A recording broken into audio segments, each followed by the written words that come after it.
আজ আবারও শিলিগুড়িতে ঘটে গেল এক দুঃখজনক ঘটনা। শিলিগুড়ির মহানন্দা নদীতে স্নান করতে গিয়ে জলে তলিয়ে গেল এক যুবক। খবর সূত্রে জানা গিয়েছে, আজ দুপুর 3টে নাগাদ শিলিগুড়ির সমরনগরে গীতাদেবী ঘাটে স্নান করতে যায় সমরনগরের বাসিন্দা বিদ্যুৎ সরকার নামে ওই যুবক ও তার দুই বন্ধু।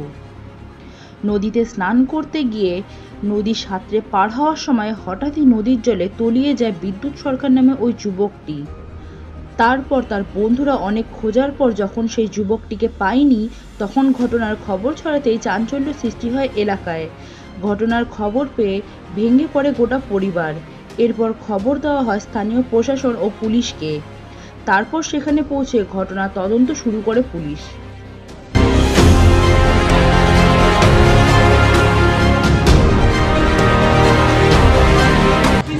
মানে আমি দোকানে ছিলাম, দোকানে শুনলাম হট করে একটা আমাদের বন্ধুই হয়, আমরা একসাথে চড়কে ওখানে আমি এমনি বন্ধু হয়, পাড়ার দাদা মতন মানে বন্ধুর মতো। তো শোনার পরে একটা ছেলে আসলো আমাদের বন্ধুই, বললো ভাই এরকম বিদ্যুৎ ডুবে গেছে।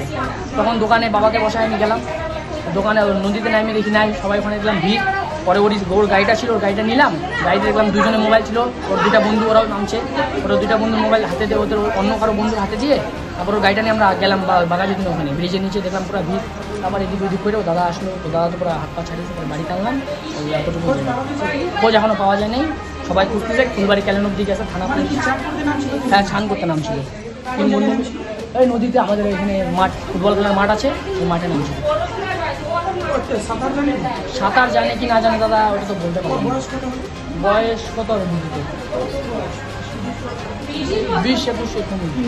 বিদ্যুৎ সরকার। আমার নাম রবি সরকার। হ্যাঁ, বন্ধু কি ভাইয়ের মতন বন্ধু। আমরা শুনছি নাই করে 1 ঘন্টা হবে আমি শুনছি।